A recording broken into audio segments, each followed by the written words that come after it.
Welcome back. You're listening to the discussion Innovation in Government, sponsored by Carasoft on Federal News Network. I'm your host, Jason Miller. My guest today is Srinivas Kosaraju, the Senior Director of Public Sector at Tableau. Now, Srinivas, we were talking about this thirst for data over the last segment. A lot of agencies bringing in a lot of data, trying to collaborate, try to work together on what that data is, how to use it more effectively.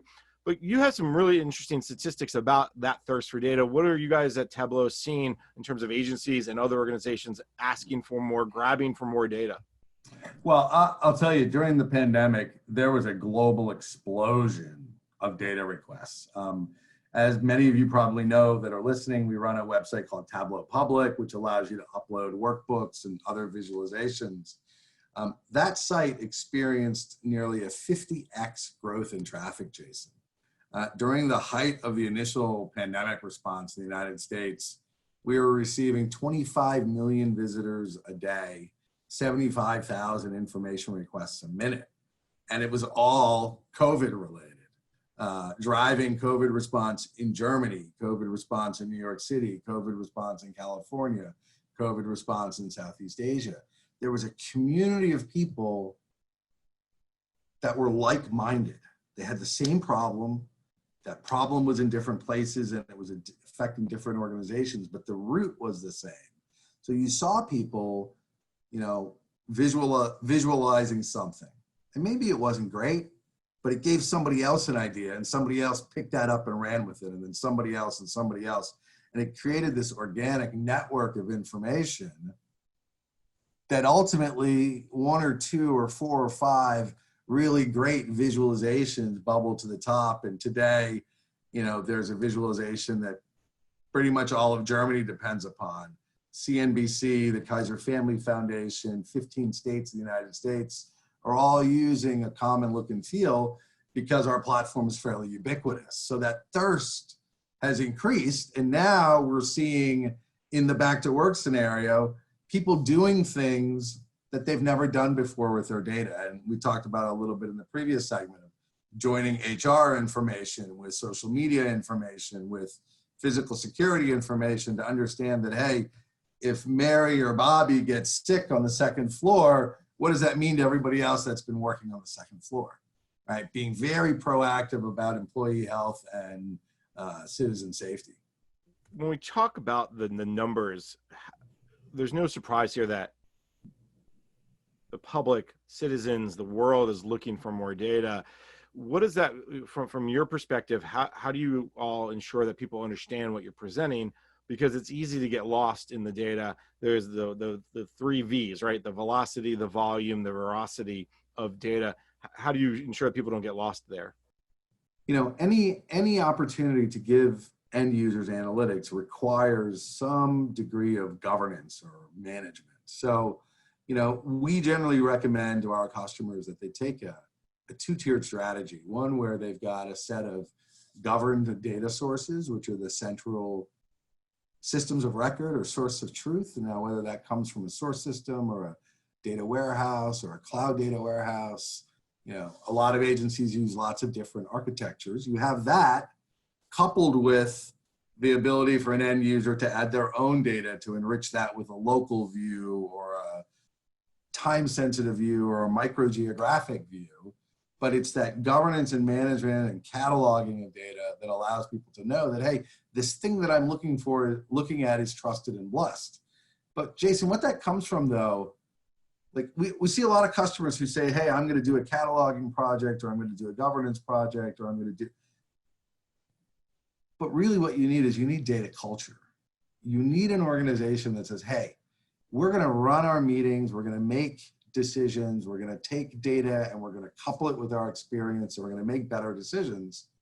Well, if you don't have that culture, whether you catalog the data or govern the data or distribute the reports, people will still fight about what's in the reports.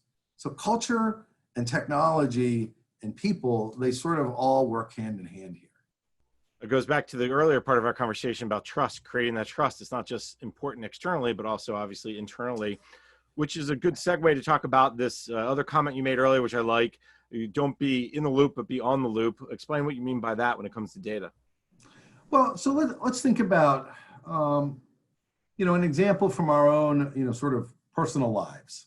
As you look at your credit card bills or your utility bills, as long as everything's in the zone, you're not really too concerned about it. So, if your credit card bill comes in at, the $50 or $75 a month, there's no unusual meta charges.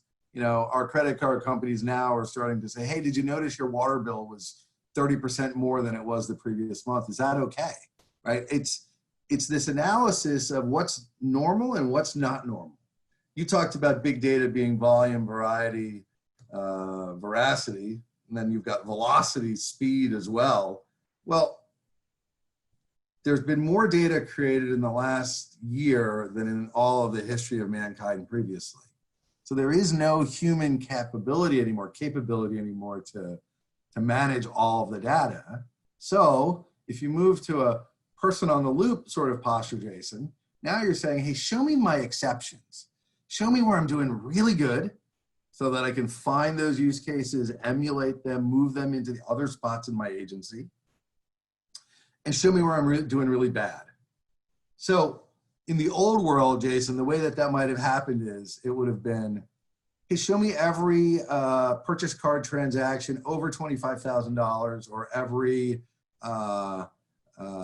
purchase order over 500K. All right, well, fraudsters would have just kept the fraud under 500K or under 25,000. The new systems using AI and ML and visualization technology, they're saying, show me any transaction that doesn't look like other transactions that are the same. So show me hotel bills that are 3 times what it should be. Show me car rental bills that are 10 times what they should be.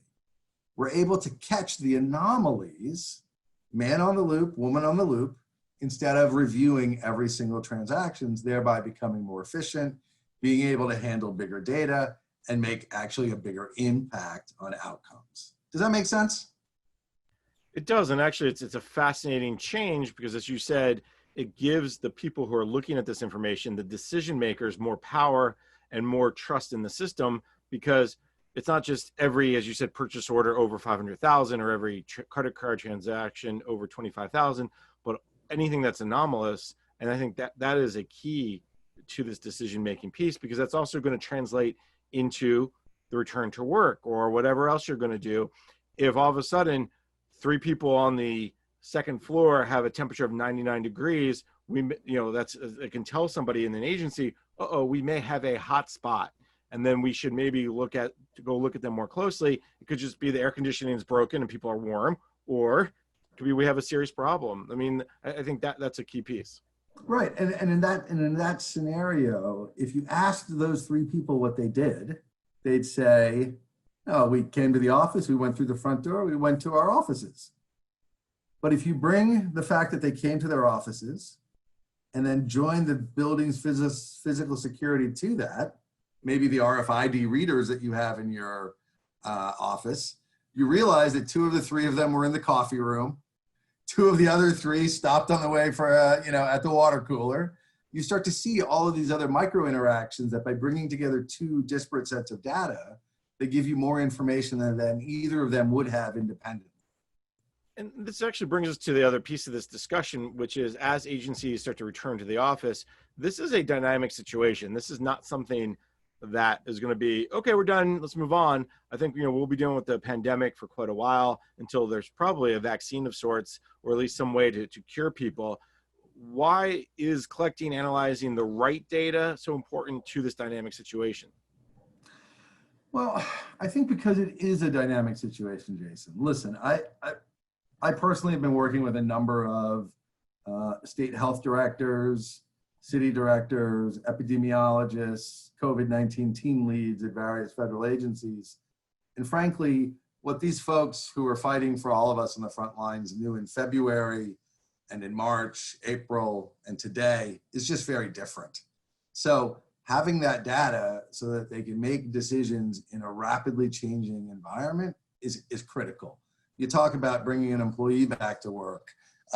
If they self-report from home that they're feeling ill, and you're able to say, hey, you have a cube mate that's feeling ill, let's keep all of the other Q mates out of the office today, you may proactively eliminate that hotspot, allowing you to deliver the mission of the agency with less disruption, less personal disruption to the other employees. The other employees feel like the agency is being extremely proactive in the way it's protecting health. So there's a lot of benefit that's coming out of this. And, to the agency folks that are listening to this, I said it at the beginning that this is accelerating the digital transformation. I would just say as you're spending the next weeks and months, as Jason said, think of mitigation of the virus as an ongoing best practice. And your best practices are going to evolve.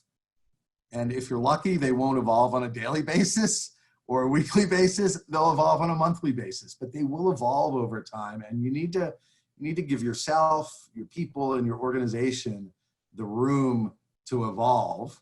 Just give yourselves the data through whatever platform you choose, the ability to make those decisions in a way that you can justify. Srinivas, we're just about out of time. I've really enjoyed our conversation. What's the thing or a couple of things that agencies should keep in mind as they continue to go forward? Is there any mistakes you see agencies making that they should avoid, or any big kind of potholes they should not step in? Well, I think there's a couple of things. I think number one, find that person at the agency that cares about data. Find an executive sponsor that can help you to translate the value to your agency leadership, both staff, career, and political, because data can really help you to make a difference. And then I would say, listen to your people, because in the end, this is all about people. We've got a lot of great men and women that have been working in government for many, many decades and years that have experience. And we have some kids that have come in the last 6 months, fresh out of school, that have great new ideas. So listen to your people, take their ideas, their experience, bring it with your data, and I think you can deliver services throughout this difficult time to our citizens and our nation. Excellent advice. I think every agency needs to kind of keep that in the forefront. That goes back to the people. Unfortunately, that's all the time we have for today. So let me thank my guest. Srinivas Kosaraju is the Senior Director of Public Sector at Tableau. Srinivas, thank you so much for your time today. Thanks, Jason. Have a great day. You've been listening to the discussion Innovation in Government, sponsored by Carasoft on Federal News Network. I've been your host, Jason Miller. For more on this discussion, visit federalnewsnetwork.com and search innovation.